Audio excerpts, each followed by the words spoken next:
Leshem Ha'af, Ve'aben, Ve'ruach HaKodes, Ha'elohim Echad. Di dalam nama Bapa dan Putra dan Roh Kudus Allah yang Esa. Amin.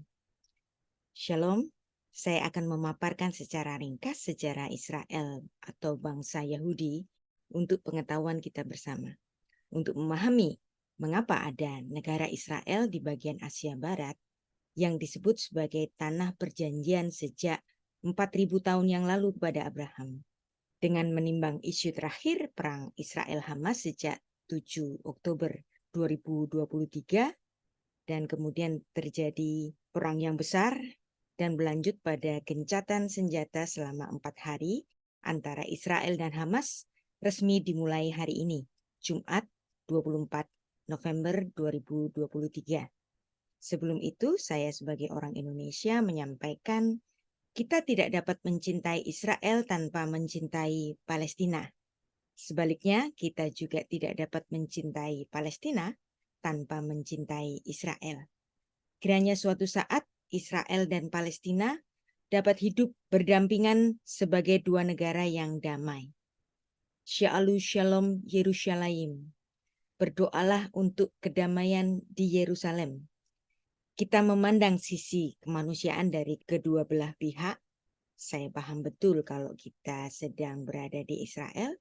Ada banyak sekali saudara-saudara kita di dalam Kristus. Dan banyak di antara mereka adalah orang-orang Palestina beragama Kristen yang melayani kita sebagai supir, pengurus perjalanan, pemilik hotel atau penginapan, para tukang masak yang melayani kita. Kita banyak berkunjung ke toko-toko souvenir milik seorang Palestina Kristen di daerah teritori Palestina maupun Israel. Kita mulai dari pertanyaan, siapa bangsa Yahudi? Hari ini mungkin hanya sekitar 15 juta orang Yahudi yang hidup menyebar di seluruh dunia. Menurut catatan tahun 2022, populasi inti Yahudi di dunia, terutama mereka yang diidentifikasi sebagai Yahudi, diperkirakan berjumlah 15,2 juta. Hanya sekitar 0,2% dari 8 miliar populasi penduduk di seluruh dunia ini. Negara Republik Israel adalah sebuah negara di Asia Barat yang dikelilingi oleh Laut Tengah, Lebanon, Suriah, Palestina, Yordania, dan Mesir. Sekarang ini menampung populasi inti Yahudi terbesar di dunia dengan jumlah sekitar 6,9 juta jiwa. Diikuti orang-orang Yahudi yang ada di Amerika Serikat yang berjumlah sekitar 6 juta jiwa. Lantas ada pertanyaan, emangnya Israel zaman dahulu di Alkitab dan Israel hari ini itu sama? Saya memberikan pendapat iya. Sebab bagaimanapun terpuruknya mereka atau bahkan hampir habis secara jumlah untuk hitungan bangsa, Allah di sepanjang sejarah yang tertulis di Alkitab selalu menjanjikan ada golongan sisa Israel, remnant Israel. Bahasa Ibraninya Shear Israel. Bagi saya, negara Israel modern, merekalah yang disebut dalam Yesaya 10 ayat 20 dan Roma 9 ayat 27 sampai 28. Kita baca ayatnya. Vehaya bayom hahu lo Yosef ot she'ar Israel uveleyat bet Yaakov lehishaen al makehu fenishan al Adonai kedosh Israel beemet. Tetapi pada waktu itu sisa orang Israel dan orang yang terluput di antara kaum keturunan Yakub tidak akan bersandar lagi kepada yang mengalahkannya, tetapi akan bersandar kepada Tuhan yang Maha Kudus. Allah Israel tetap setia. Dan di perjanjian baru, Rabi Saul menuliskannya kembali dalam Roma 9 ayat 27 dan 28 sebagai konfirmasinya. Dan Yesaya berseru tentang Israel. Sekalipun jumlah anak Israel seperti pasir di laut, namun hanya sisanya yang akan diselamatkan. Sebab apa yang telah difirmankannya akan dilakukan Tuhan di atas bumi, sempurna dan segera. Bangsa Yahudi hari ini bukan dilihat dari sisi rasnya. Agama Yahudi bisa ditempuh dari jalur konversi. Ini yang disebut dengan proselyte, conversion to Judaism, dengan melalui banyak syarat yang harus dijalani. Jika Anda pergi ke Eretz Israel modern hari ini dan melihat penduduk di sana, Anda akan melihat orang-orang Yahudi dari berbagai latar belakang ras yang berbeda. Ada yang tampangnya bule Eropa, golongan Yahudi Askenazi. Ada yang kulitnya gelap berhidung mancung seperti orang-orang Timur Tengah biasanya. Bahkan bangsa Israel sekarang tidak dipersatukan dengan agama tertentu. Yang menjadikan mereka Yahudi adalah mereka yang masih mempertahankan identitas keyahudian mereka. Walaupun mereka ada dan hidup di negara-negara lain dengan menggunakan bahasa-bahasa lokal di setiap negara di mana mereka berada, bangsa Yahudi tidak ditentukan oleh geografi yang sama. Karena sejarah mencatat orang-orang Yahudi telah tersebar di seluruh dunia, diaspora. Namun mereka memiliki bahasa yang sama dalam sejarah, tentu saja bahasa itu adalah bahasa Ibrani, bahasanya Torah. Dan mereka memiliki tanah perjanjian bersama yang sangat bersejarah, yaitu tanah Israel. Lalu apa yang dimaksud dengan orang-orang Yahudi? Menurut saya, cara termudah untuk mendefinisikan mereka sebagai bangsa Yahudi adalah apa yang disebut oleh filsuf besar Yahudi pada abad ke-10 Masehi, Rabbi Saadia Gaon, bahwa kesatuan orang-orang Yahudi ada di dalam Torah. Hubungan yang menyatukan mereka adalah Torah. Orang-orang Yahudi memiliki portable treasure, harta yang portable. Sebagaimana hikmat adalah harta manusia yang portable, sejarah bangsa Yahudi telah beribu tahun berurusan dengan sesuatu yang portable. Dimulai dari keluarga Nuh yang diselamatkan dalam bahtera yang portable, leluasa bergerak ke sana kemari di tengah-tengah bencana air bah yang dahsyat. Kemudian Abraham, bapak orang beriman, juga kedua leluhur Israel lainnya, yaitu Ishak dan Yakub, hidup di perkemahan yang portable. Demikian pula pada zaman Musa, tabernakel yang kudus, itu pun sesuatu yang portable, yang gampang bergerak untuk berpindah. Maka bagi orang Yahudi, Torah is the portable land of the Jew. Torah hi haaretz hanadeyet shel hayehudim. Enggak peduli mereka ada di bagian mana di dunia ini. Mereka dipersatukan dengan harta portable mereka, yaitu Torah. Seorang penyair Yahudi Jerman, Heinrich Heine, Torah is the portable homeland of the Jew. Bait suci sudah dihancurkan. Bangsa Yahudi berdiaspora. Tetapi Torah tidak dapat dihancurkan. Oleh karena itu, Heinrich Heine juga menyatakan, we are the people of the book, Am HaSefer, yang mencapai keabadian. Seorang filsuf Yahudi yang juga Holocaust survivor, George Steiner, menulis sebuah jurnal ilmiah yang berjudul Our Homeland, The Text, tahun 1985. Seperti yang ditulis dalam Yosua 1 ayat 8, janganlah engkau lupa memperkatakan kitab Torah ini, tetapi renungkanlah itu siang dan malam. Yahudi sebagai bangsa pilihan tidak hidup dari gedung ke gedung dengan bangunan yang megah, tetapi hidup dari teks dan intertekstuality dari kitab Torah. Hampir semua literatur Yahudi adalah komentari dari kitab-kitab Yahudi sebelumnya yang berbasis Torah. Dari sini eksistensi bangsa Yahudi menjadi lestari. Dari dulu hingga kini bangsa Yahudi berjuang, struggle, bergumul bersama Torah yang itu juga merupakan hal yang selalu ada di seluruh kondisi orang Yahudi. Seperti namanya, yaitu Israel. Firman Tuhan berkata kepada Yakub yang kemudian diberi nama Israel, demikian tertulis dalam Kejadian 32 ayat 28. Vayomer lo Yaakov, Yeamer ot shimcha, ki im Israel ki sarita im Elohim ve'im anashim fatukal. Lalu kata orang itu, namamu tidak akan disebutkan lagi Yakub tetapi Israel. Sebab engkau telah bergumul melawan Allah dan manusia dan engkau menang. Dalam Kejadian 32 ayat 28 ini, nama Israel berarti orang yang berjuang dengan Allah. Sumber terbaik untuk sejarah Yahudi kuno tidak diragukan lagi adalah catatan Alkitab itu sendiri. Ini juga merupakan sumber yang paling sulit untuk dibantah, bahkan oleh para arkeolog sekalipun. Ada ditemukan tentang Israel dalam sejarah Timur Tengah kuno dengan teks Alkitab yaitu Merneptah-stil, prasasti Merneptah. Juga dikenal sebagai prasasti Israel, Israel-stil. Adalah prasasti yang berasal dari Mesir kuno, dibuat oleh Fir'aun Merneptah yang memerintah tahun 1213 sampai 1203 sebelum Masehi.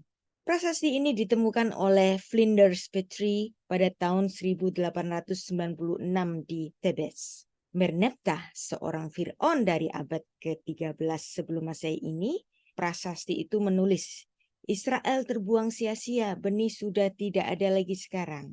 Artinya, prasasti ini ditulis pada konteks keunggulan Mesir atas Israel kala itu. Memang hanya Alkitab yang memberikan penjelasan yang sangat rinci, betapapun problematisnya bagi para sejarawan dan arkeolog yang selalu curiga pada setiap catatan Alkitab yang berusaha menyanggahnya dengan berbagai bentuk-bentuk penemuan sejarah yang dikontraskan dengan catatan Alkitab. Alkitab mencatat seluruh bangsa Israel pertama kali muncul dari Mesopotamia. Patriark Abraham dan matriark Sarah tinggal di Ur, suatu wilayah yang sekarang disebut Irak. Dan mereka ada di wilayah bulan sabit subur hingga ke wilayah yang sekarang disebut Irak. Bapak Abram dari Ur, lalu Haran, lalu melewati dataran Suriah, dan kemudian mereka turun ke wilayah tanah Israel. Abram dan Sarah ke wilayah tanah perjanjian yaitu Kanaan. Abram dan Sarah pernah tinggal sementara di Mesir, di masa kemudian Yakub dan keluarga besarnya tinggal di Mesir, di tanah Goshen selama 4 abad.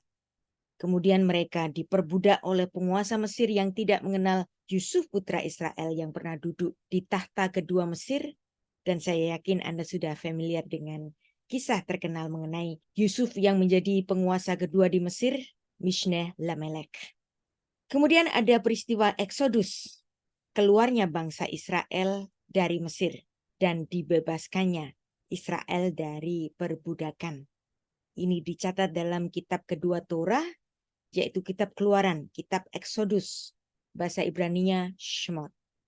Kitab Keluaran mencatat bagaimana Israel diperbudak. Mereka berseru kepada Tuhan. Tuhan menjawabnya dengan munculnya Musa pada abad ke-15 sebelum Masehi sebagai pemimpin bangsa yang mengeluarkan mereka dari jerat perbudakan di Mesir. Status Israel dijadikan sebagai bangsa yang merdeka. Mereka dididik oleh sistem pendidikan yang didirikan oleh Musa dalam mandat Shema. Dan itu merupakan haskalah, masa pencerahan orang Israel menjadi bangsa yang terdidik secara paham akan hukum sekaligus menjadi bangsa yang beribadah kepada Adonai Elohim, Allah Sang Pencipta alam semesta. Musa membuat suatu institusi pendidikan yang didasarkan pada 5 kitab Torah atau yang disebut dengan Chumas. Kata sekolah, menarik, berasal dari bahasa Ibrani haskala yang membentuk bahasa Yunani skuli, sekolah, dan terbentuk pula kata dalam bahasa Inggris school. Sistem pendidikan haskala adalah kata sekolah, yang dimana kata itu terbentuk. Dalam bahasa Inggris muncul pula kata skill. Mengapa orang bisa skillful, terampil? Karena dia sekolah, school. Jadi kata Ibrani haskala ini membentuk kata skole, sekolah, school, dan skill.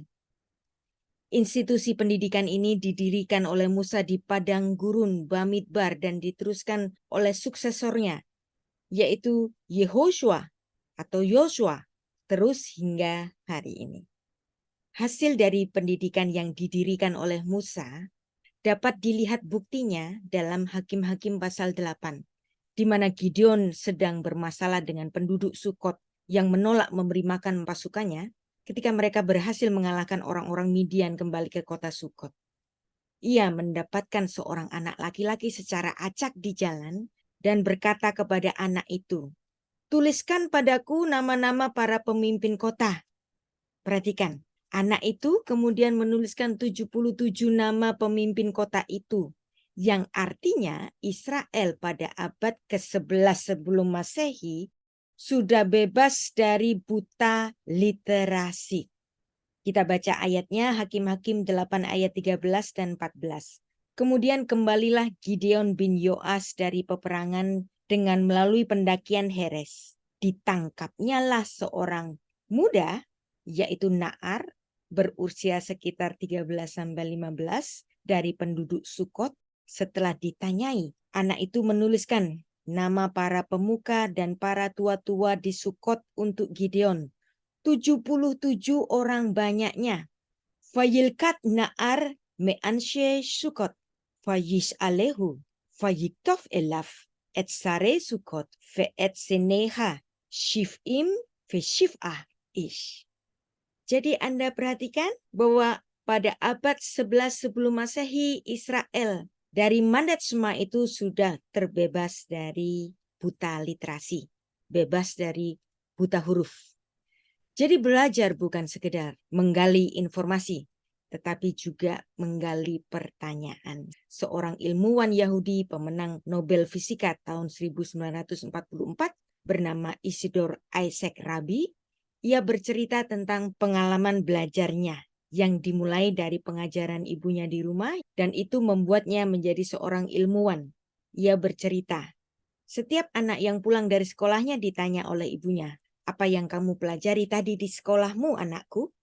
Tetapi ibu saya selalu menanyakan, "Izzy, apakah tadi kamu memberikan pertanyaan yang baik di sekolahmu?"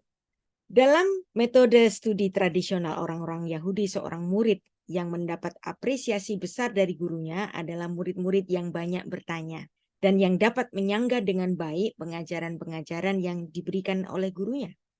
Mengapa orang Yahudi begitu suka berdebat? Well, kita dapat melihat bagaimana bapak-bapak leluhur mereka yang suka akan challenging question.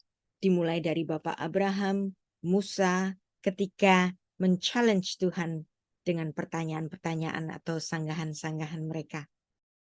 Perhatikan, 400 tahun setelah Musa menetapkan wajib belajar Israel dengan Torah, Israel sudah terbebas dari buta huruf.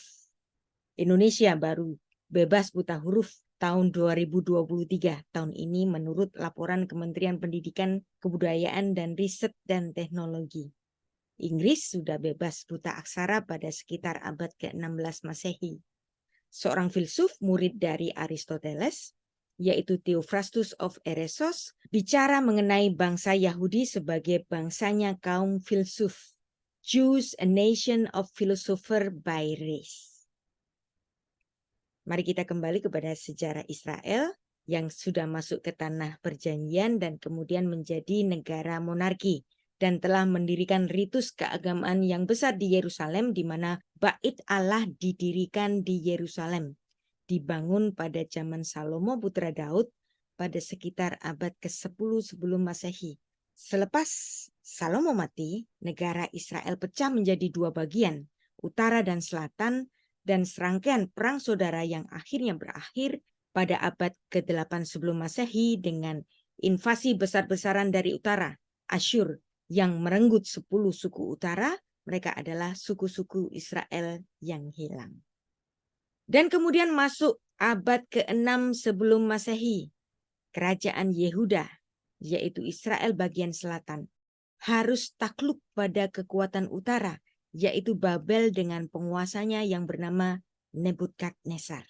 Dia menghancurkan bait Allah yang dibangun oleh Salomo di Yerusalem pada tanggal 9 bulan Av pada tahun 586 sebelum Masehi. Kekuatan Nebukadnezar membuat Israel harus bertekuk lutut dan sisa bangsa ini dibuang ke Babel. Saat itu tidak ada lagi entitas politik Israel. Berdasarkan penjelasan Esra sekali lagi dalam Alkitab, orang-orang Yahudi kembali ke tanah suci Israel oleh dekrit Raja Kores yang agung dari Asyur yang telah menjadi penguasa di Babel. Di situ orang-orang Israel diperbolehkan membangun kembali bait Allah di Yerusalem yang telah dihancurkan pada masa Raja Nebukadnezar sejak tanggal 9 bulan Av tahun 586 sebelum Masehi. Kembalinya Israel ke Tanah Suci, ternyata mereka tidak terubah identitas mereka sebagai bangsa jajahan. Saat itu Israel masih ada di dalam jajahan Asyur, Babilonia, Media, sampai munculnya sosok Alexander Agung dari Makedonia dan menciptakan koloni besar yang membentang mulai dari Yunani hingga Mediterania Timur, hingga Mesir, hingga Afghanistan, dan dia membawa bersamanya budaya Yahudi yang disebut Helenisme.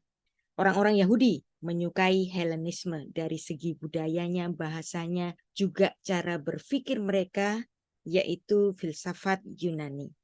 Di sisi lain, Helenisme ini menggerus kemurnian agama Yahudi. Puncaknya ketika penguasa dinasti Seleukus, Raja Antiochus Epiphanes, menajiskan bait Allah dan mempersembahkan babi di bait Allah. Akibatnya terjadilah pergolakan besar di abad kedua sebelum Masehi, yang sebenarnya adalah perang saudara antara kaum tradisionalis Yahudi di satu pihak dan kaum Helenis, yaitu orang Yahudi yang terpengaruh Helenistis. Yudas Makabeus memimpin pemberontakan ini dan memperjuangkan kemurnian ibadah kepada Allah yang sejati. Peristiwa ini disebut dengan pemberontakan Hanukah, yang pada akhirnya kaum tradisionalis berhasil membersihkan bait Allah dari ritus kafir dan persembahan binatang babi yang haram. Dari sinilah munculnya mengapa seolah hanya babi yang haram di antara semua binatang haram pada Imamat pasal 11. Sebab ada peristiwa yang membuat orang Yahudi sangat benci binatang babi.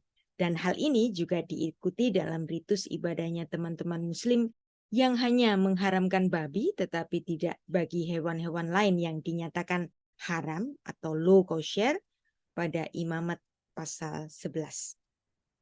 Setelah masa Yudas Makabe, meskipun orang-orang Yahudi memiliki kemerdekaan yang kuat pada saat itu, namun dinasti baru Yahudi yaitu Raja-Raja Makabe yang disebut dengan Hasmonean, pamornya mulai menurun. Dan pada tahun 63 sebelum Masehi, Tanah Suci Israel dikuasai oleh koloni baru. Jenderal Pompei dari Roma dan pasukannya menyerbu wilayah tanah Israel Yudea. Segera Yudea ada di bawah penguasaan kafir yang baru, yaitu Kekaisaran Roma, sampai pada zaman Yesus Kristus lahir ke bumi. Di lingkungan di bawah Roma inilah terdapat faksionalisme yang luar biasa di antara orang-orang Yahudi. Ada kelompok elite yang disebut Saduki, ada faksi elite yang lain yaitu orang-orang Farisi yang memiliki dua institusi besar kala itu, yaitu Beit Hillel dan Beit Shammai. Dari kalangan Farisi ini muncul para rabi-rabi modern, pengajar Torah yang berniat tetap sungguh-sungguh di jalur pengajaran Torah Musa. Dan di kemudian hari, di masa yang sama ini, tentu saja ada orang-orang Notsri, orang-orang Yahudi yang menjadi pengikut Kristus, muncul pada periode abad pertama Masehi ini. Kekristenan lahir dan menyebar ke seluruh dunia oleh gerakan amanat agung Tuhan Yesus Kristus yang ditulis pada Matius 28 ayat 19 sampai 20 pada tahun 30 Masehi.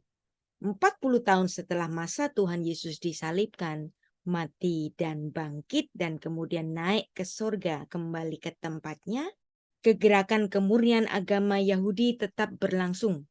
Orang-orang Yahudi memberontak dan melawan Roma, dan kemudian orang-orang Yahudi kalah perang besar di tahun 70 Masehi. Bait Allah di Yerusalem dihancurkan tepat pada tanggal 9 bulan Av, tanggal yang sama ketika Nebukadnezar mengalahkan Yerusalem pada tahun 586 sebelum Masehi. Sekali lagi, kemudian orang-orang Yahudi mencoba memberontak lagi pada tahun 135 Masehi di bawah pimpinan Simeon Bar Kokhba sebagai protes kepada Kaisar Hadrian yang membangun kuil Jupiter di atas situs bekas berdirinya Bait Allah di Yerusalem. Pemberontakan Bar Kokhba ini bahkan lebih buruk dan penguasa Romawi mengusir lebih banyak lagi orang-orang Yahudi di tanah Yudea. Dan Kaisar Hadrian ini kemudian mengubah nama tanah Yudea menjadi Palestina.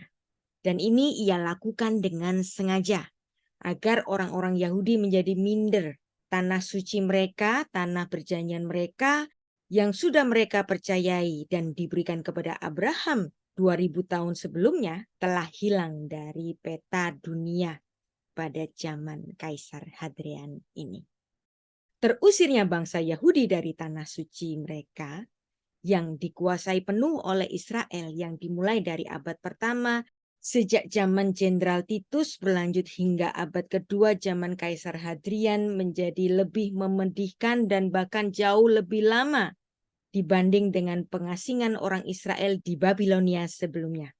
Cara ibadah Israel kembali seperti ketika Israel tidak memiliki bait Allah pada saat pembuangan di Babel. Setelah masa hancurnya bait Allah pada tahun 70 Masehi, 40 tahun setelah penyaliban Yesus, dan kemudian pada tahun 135 Masehi, setelah kalah perang Bar Kokhba, bangsa Yahudi memutuskan untuk memasukkan banyak ajaran lisan, Torah Shef-al Peh, yang telah diwariskan selama berabad-abad di dalam sebuah kitab-kitab pengajaran para rabi yang disebut dengan Mishnah, yang akhirnya menjadi pusat dari sebuah kumpulan kitab besar yang disebut Talmud. Kitab Torah yang tertulis disebut Torah Shefiktav, sedangkan Talmud yang menulis hukum-hukum tradisi lisan dan pengajaran-pengajaran para rabi disebut sebagai Torah Shef-al Peh, Torah di mulut atau Torah lisan. Sampai pada masa itu hanya ada dua jenis sastra dalam literatur Yahudi. Literatur yang pertama adalah Torah yang ditulis oleh Musa.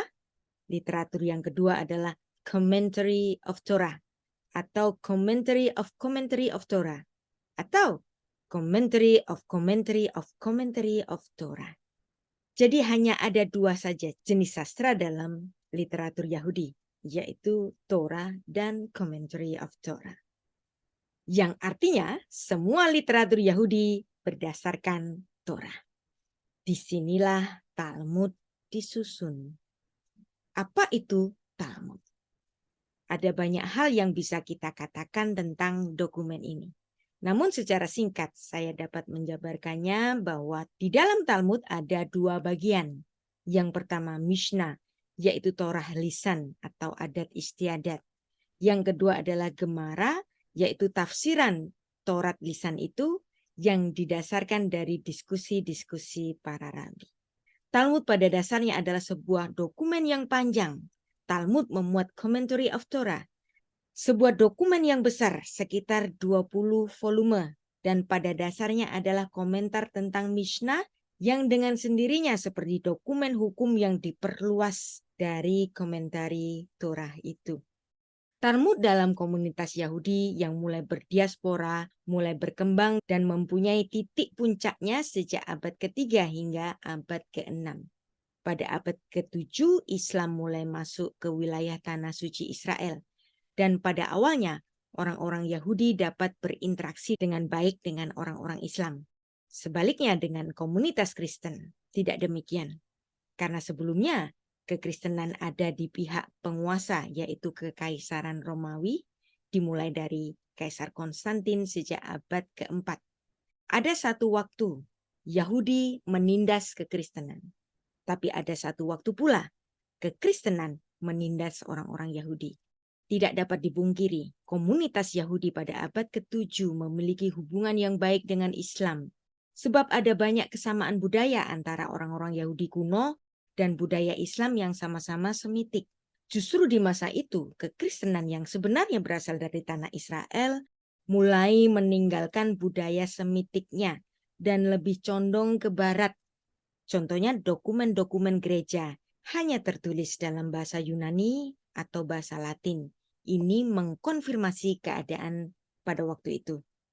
Pada kelanjutannya, ketika kekristenan berkembang pesat menjadi agama di belahan barat di benua Eropa, Wajah kekristenan berubah menjadi bengis.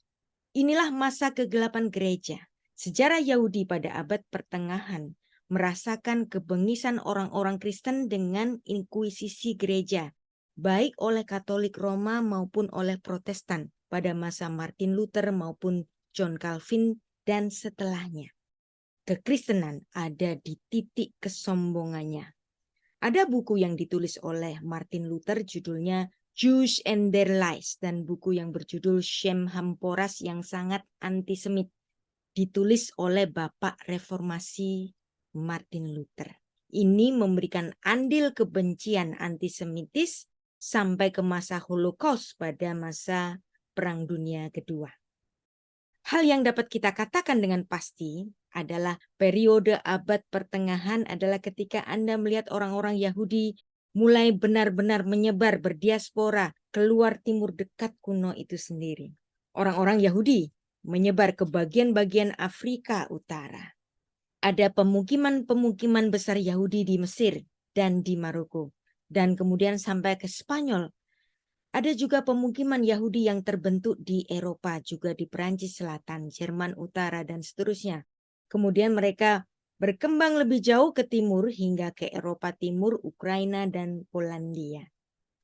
Ada dampak yang khas dengan hadirnya komunitas Yahudi yang terlibat dalam segala jenis perdagangan dan perbankan. Orang-orang Yahudi sangat aktif di bidang ini. Karena Yahudi sangat berpengaruh dari segi keuangan, peminjaman uang, dan menjadi agen-agen penyedia kredit di seluruh Eropa yang mayoritas Kristen, kemudian terjadi pertumbuhan antisemitisme di hampir seluruh Eropa. Yang menjadi sangat aneh pada periode abad pertengahan ini, terdapat akar-akar antisemitis di Eropa Kristen yang katanya belajar dari hukum kasih dari Tuhan Yesus Kristus. Ketika umat Kristen mencoba mengartikulasikan perbedaan antara agama Kristen dan agama ibunya yaitu Judaism, muncul ujaran-ujaran kebencian kepada Yahudi yang dianggap sebagai bangsa yang membunuh Tuhan. Blood libels, bangsa yang memiliki hutang darah akibat membunuh Yesus. Ini adalah propaganda jahat oleh gereja-gereja Kristen di Eropa pada zaman reformasi dan seterusnya. Mereka disebut dengan bahasa Yiddish sebagai mesugana yang artinya gila. Sejak abad ke-13, hal ini menjadi mitos yang sangat kuat, menyebar hingga abad ke-20 pada banyak orang Yahudi menuju Eropa Timur, di mana pada banyak orang Yahudi yang ada di Eropa Timur yang di mana antisemitisme terjadi. Tentang orang-orang Yahudi di Spanyol saat terjadinya zaman Renaissance yang luar biasa dari abad ke-9 hingga ke abad ke-13 Masehi, khususnya di mana budaya Yahudi berkembang pesat karena berbagai faktor. Faktanya adalah budaya segitiga di mana orang-orang Yahudi, Kristen, dan Muslim dipaksa untuk berinteraksi dengan cara non-biner seperti yang mereka lakukan. Yahudi versus Muslim atau Yahudi versus Kristen di banyak tempat di Eropa. Yang kedua, Eropa berada di pinggiran dunia Muslim sehingga banyak hal bisa terjadi di Spanyol Muslim yang tidak terjadi di tempat lain.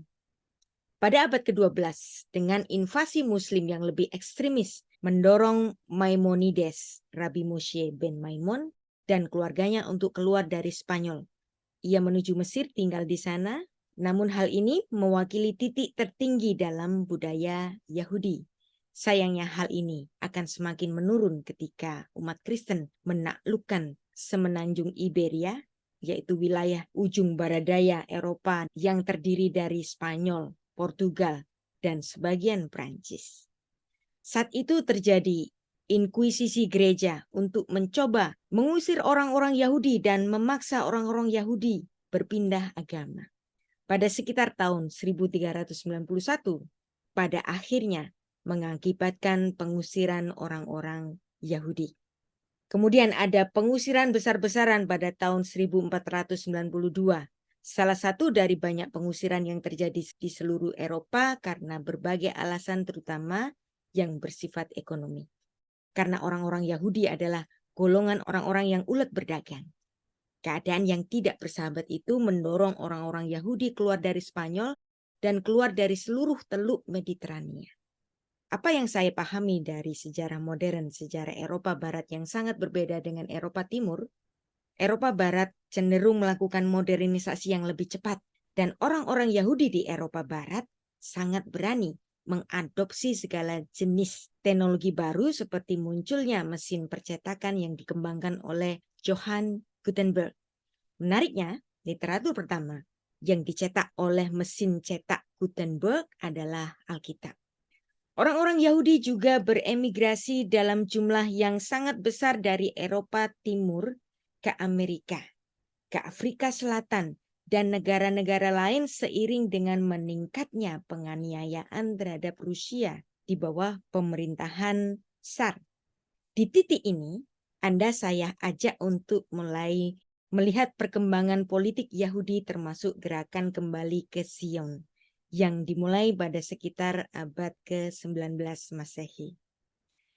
Ketika memasuki abad 20 tentu saja momen yang paling mengerikan dalam sejarah Yahudi secara keseluruhan adalah adanya Holocaust yang dilakukan oleh penguasa Nazi Jerman, Adolf Hitler. Di sini kita melihat kombinasi depresi ekonomi akibat Perang Dunia Pertama dan warisan antisemitisme yang semuanya terfokus pada kepemimpinan Adolf Hitler. Dan hal ini menciptakan sebuah tindakan yang tidak mungkin dilakukan secara adil dalam waktu yang singkat. Namun hasilnya adalah seperti yang Anda tahu. 6 juta orang Yahudi dibunuh di Eropa Timur. 6 juta jiwa yang tewas akibat kekejaman Hitler merupakan sepertiga populasi orang Yahudi di seluruh dunia saat itu. Dalam sejarah Yahudi, peristiwa itu menjadi suatu intro dari gonjang-ganjingnya dunia. Sebelum orang-orang Yahudi membangun kembali diri mereka pada sebuah negara Israel modern, 2000 tahun setelah pengusiran mereka di bawah kekuasaan Romawi. Bangsa Israel mengambil bagiannya kembali dengan mendirikan negara Israel di tanah perjanjian yang sudah disampaikan kepada Bapak Abraham sejak 4000 tahun yang lalu. Serangkaian sejarah berlanjut mulai dari cita-cita Theodor Herzl, Chaim Azriel Weizmann, David Ben-Gurion. Yang ketiganya ini disebut sebagai Bapak bangsa Yahudi modern. Mulai dari deklarasi Balfour tahun 1917 dan upaya-upaya pendirian kembali negara Israel di tanah perjanjian. Kedua dari bapak bangsa Israel yaitu Weizmann dan Ben-Gurion membidani lahirnya negara Israel modern. Mereka turut berperang besar pada tahun 1948 dengan kemerdekaan Israel. Israel menjadi negara demokrasi yang melindungi berbagai agama, baik Yahudi, Kristen, Baha'i, bahkan ateis. Kemudian pada tahun 1967 terjadi Perang 6 Hari. Dan yang terkenal Perang Yom Kippur pada tahun 1973 yang mereka dapat menguasai dataran tinggi Golan. Dan mereka terus mengalami konflik dengan penduduk-penduduk Arab yang telah menduduki wilayah Palestina sebelum Perang Dunia Pertama. Ketika dinasti Utsman dari Turki menjadi penguasa di wilayah yang disebut oleh Kaisar Hadrian sebagai Palestina atau yang disebut dalam Alkitab sebagai Tanah Kanaan. Urusan Israel dan penduduk Arab Palestina masih jauh dari terselesaikan meskipun banyak langkah-langkah besar telah diambil dengan perjanjian damai di Oslo tahun 1967. Lanjut perjanjian Camp David dan perjanjian perdamaian Israel-Mesir tahun 1978 dan 79. Lanjut perjanjian Oslo lagi tahun 1993 dan masih banyak perjanjian-perjanjian damai yang terus diupayakan. Dan penarikan diri dari Gaza pada tahun 2003 juga merupakan peristiwa yang sangat problematis bagi Israel. Kemudian pada 7 Oktober tahun 2023 yang lalu, Hamas menggempur Israel dengan ribuan roket. Dan hal ini membawa kita ke masa sekarang. Hamas memiliki cita-cita, perjuangan menghapus Israel dari peta dunia. Kita harus bersama-sama mengakui, Israel dan Palestina tidak dapat secara sepihak mengingkari keberadaannya. Kedua-duanya harus diakui keberadaannya. Ada negara Israel, ada negara Palestina. Orang-orang Yahudi di negara Israel modern masih menghadapi banyak sekali tantangan yang harus dihadapi. Membalas gempuran serangan Hamas yang juga menimbulkan banyak korban. Ini bukan sejarah yang mudah. Ini rumit untuk mencapai titik temu perdamaiannya.